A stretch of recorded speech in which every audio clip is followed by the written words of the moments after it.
Ja by som vám rada dneska predstavila výsledky štúdie, ktorú sme realizovali u nás na Fakulte biomedicínskeho inžinierství. Robili sme ho v spolupráci ešte s jednou firmou, ale v podstate dneska zastupujem fakultu. A tá štúdia bola zameraná na záťaž HPV ochorení, alebo teda HPV asociovaných ochorení v Českej republike.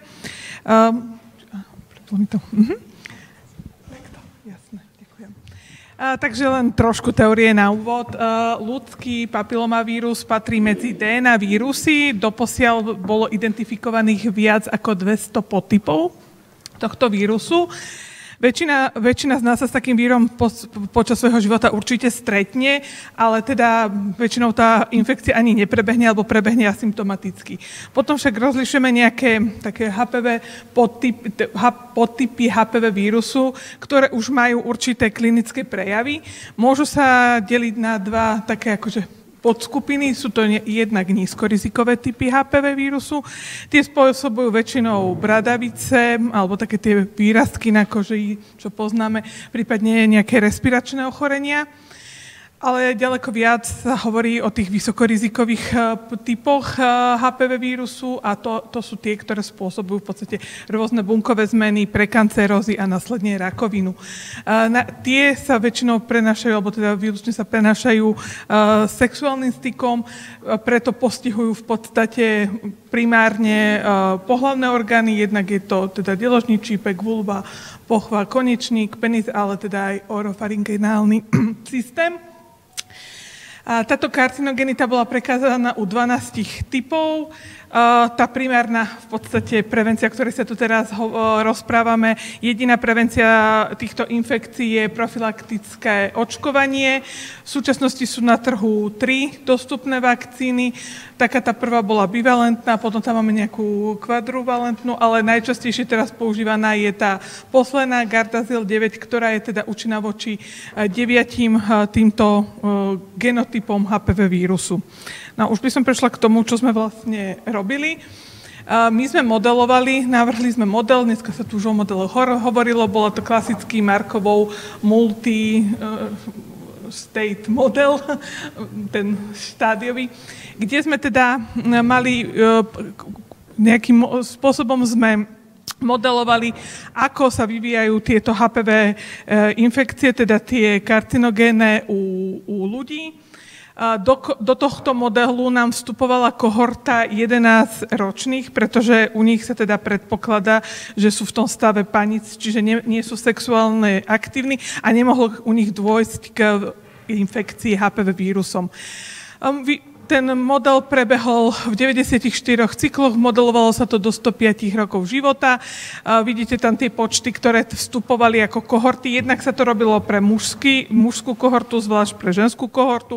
Tie počty sú v podstate ako štatistického úradu počty 11-ročných osôb jednotlivých pohlaví v Českej republike. Jediná vakcína, ktorá sa v modele uvažovala, bol ten Gardasil 9, pretože v podstate v Českej republike tvorí 95% vydaných vakcín alebo vakcín, ktorými sa očkuje. Ja len si doplním pre tých, ak to nevedia, to očkovanie je plne hradené vo vekovej kategórii 11 až 14 rokov v dvojdávkovej schéme. A nad 14 rokov je samozrejme možné sa zaočkovať, ale je to už hradené samotným pacientom alebo rodinou. No a v podstate výstupmi tohto modelu, čo nás zaujímalo, bolo, aká je tá záťaž, čiže aká je tá jednak zdravotná záťaž toho ochorenia alebo tých jednotlivých ochorení, ale aké je to aj z pohľadu ekonomického dopadu. Toto je len znázornenie takého všeobecného toho modelu, aby ste si to vedeli predstaviť, je to veľmi zjednodušený. Všetky tie vstupy, ktoré do toho vchádzali, boli špecifické pre Českú republiku, pokiaľ boli teda dostupné tieto údaje, pokiaľ nie, používali sa údaje, ktoré boli publikované, či sú to incidencie alebo nejaké prechody medzi jednotlivými stavmi. Čiže boli to publikácie v rámci príbuzných teda populácie, európskej populácie. Môžete vidieť, že v podstate sa tam, ako som hovorila, vstupovali tam 11-roční sexuálne neaktívne kohorty, čiže tí virgin. A ďalej sa nám to už potom rozpadalo v tom modeli, jednak na tých, ktorí boli očkovaní, tí, ktorí neboli a boli teda náchylní na infekciu, to sú tí susceptible. Ďalej tam mohla vzniknúť u nich infekcia alebo genitálne bradavice a potom tá infekcia mohla prechádzať rôznymi tými neopláziami jednotlivých stavov a môže viesť rozvoju rakoviny, ktorá následne môže viesť k smrti. To bol taký ten zjednodušený model.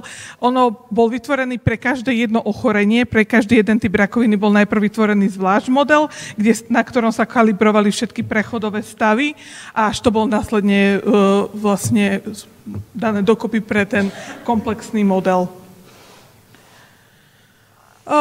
Tu mám len také nejaké predpoklady, ktoré boli používané v štruktúre toho modelu. Nebudem to všetko čítať. V podstate sa tam neuvažovalo žiadne oslabenie imunity vyvolané očkovaním.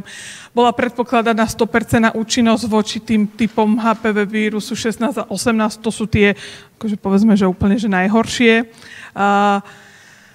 Ako som hovorila, vstupovali tam 11-roční, neboli infikovaní, pokiaľ v modeli prešli do toho stavu, že začali byť sexuálne aktívni, teda sa stali náchylnými, nemohli sa už vrátiť, povedzme, do toho stavu počiatočného a vždycky bol pre zjednodušenie simulovaná rakovina iba v jednom mieste, pre to zjednodušenie, lebo to by bol veľmi komplexný ten model. My sme ten model úplne že nevytvárali od nuly, adaptovali sme trošku podobný model, ktorý bol využitý pri hodnotení nákladovej efektivity gender neutral, teraz ma nenapadne ten slovenský výraz, vakcinačného programu v Holandsku, ale my sme ho teda adaptovali na české podmienky s tým, že tam boli doplnené aj niektoré typy tých ochorení rakovín, ktoré ten predchádzajúci model nemal, vrátanie tých genitálnych bradavíc. Teraz by som už prešla k samotným výsledkom. No, asi nepoviem nič nové, keď poviem, že v podstate tá vakcinácia zvyšuje kvalitu žien, čo sme jednoznačne ukázali v oboch kohortách. Je to niečo, čo bolo už veľakrát publikované, ale prvýkrát to máme publikované pre Českú republiku. Tá spodná rovná čiara, to sú teda tí, ktorí neboli vakcinovaní pacienti a tie stúpajúce čiary, to sú s vakcináciou kohorty. Teda tu hovoríme o tých rokoch upravených o kvalitu. Vidíme, že jednoducho tá vakcinácia prináša dodatočné kvôly a to stúpa s zvyšujúcou sa mierou zaočkovanosti, ako v kohorte žien, tak v kohorte mužov. Môžete to tam vidieť, že tie prírazky celkové pre tú modelovú skupinu sú teda výrazné. V tých štvorčekoch som len vyznačila to, aká je teda miera preočkovanosti aktuálna, alebo tá, ktorá sa vyskytuje v dátach. Máme dáta z roku 2021, kedy sa hovorilo, že bolo publikované, že bolo zaočkovaných 69,2% 13-letých dívek a 42,5% 13-ročných chlapcov. Dáta sú len pre 13-ročných dostupné, ale teda v tom modeli sme uvažovali s tým predpokladom, že to možno aplikovať aj na tú 11-ročnú kohortu, lebo tam sa to veľmi líšiť nebude. Takže vidíme, že hoci teda tá miera preočkovanosti v Českej republike je relatívne dobrá, stále sú tam rezervy, ktoré môžu priniesť v podstate výrazné zvýšenie kvality populácie.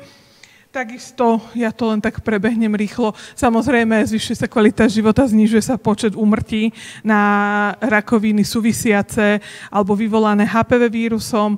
A vidíte, že je to veľmi dramatický pokles úmrtí v oboch kohortách.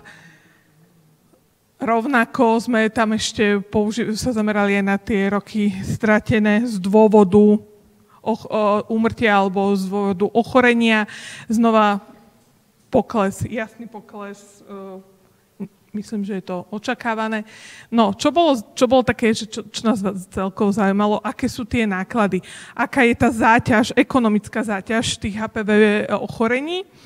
Takže sme v podstate tam kalkulovali tie celkové náklady, ktoré tie ochorenia so sebou prinášajú.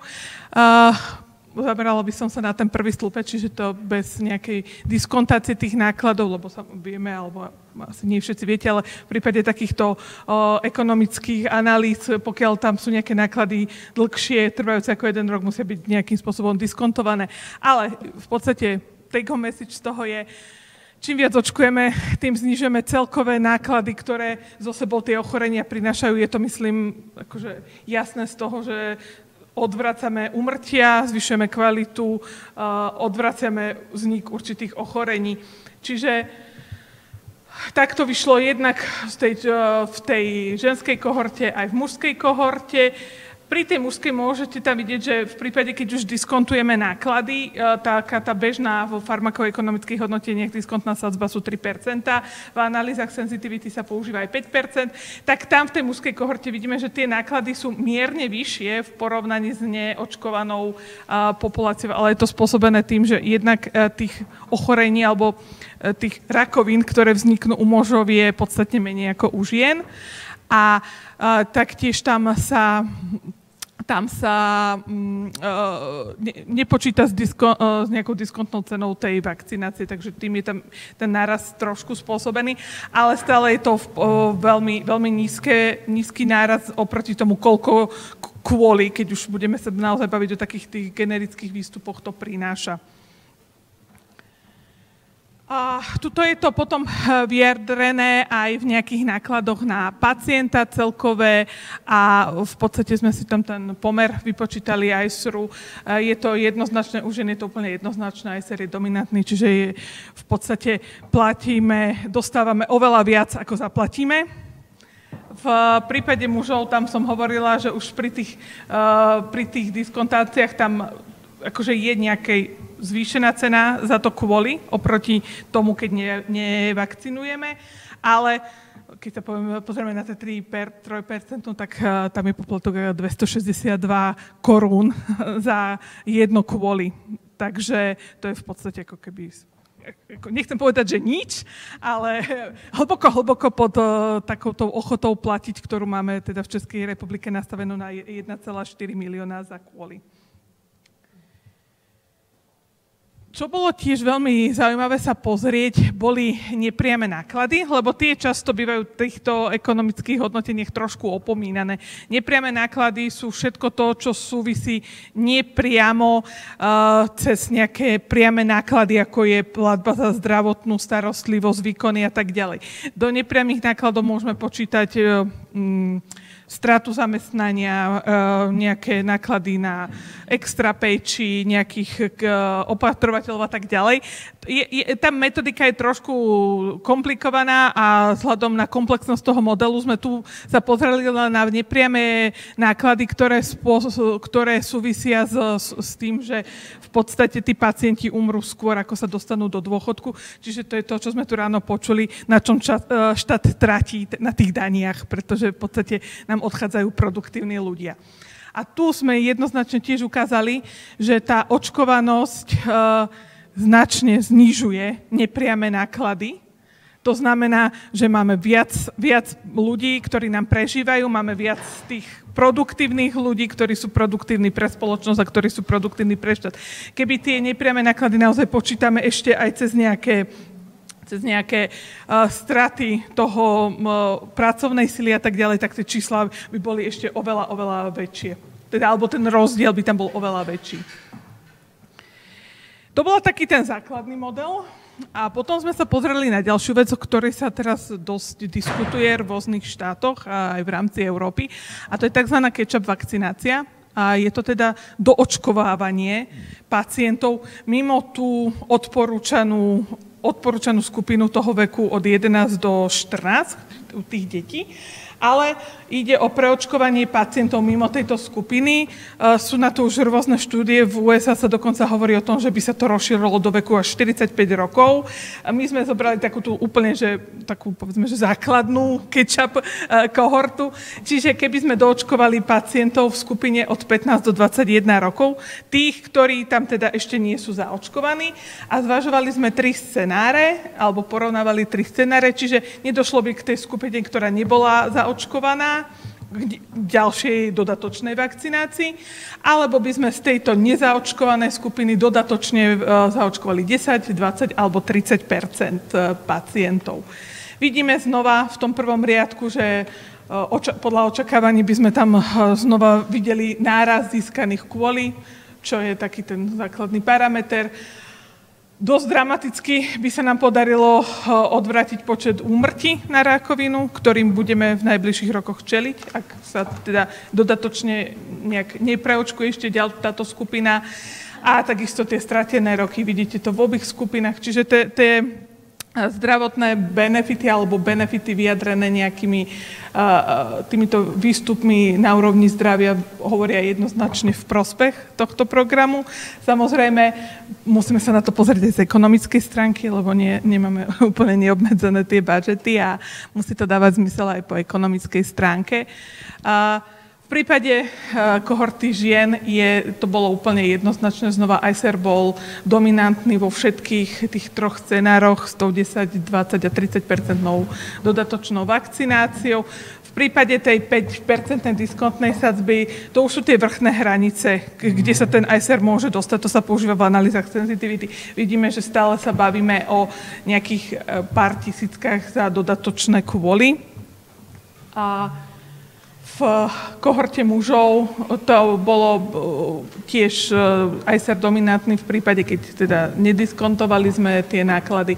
V prípade nejakej diskontácie tam to vychádza dodatočne na najvyššie pri tej 10% dodatočnej vakcinácii na nejakých 1753 českých korún za kvôli, čo je, znova opakujem, veľmi hlboko pod hranicou ochoty platiť za nejaké kvôli.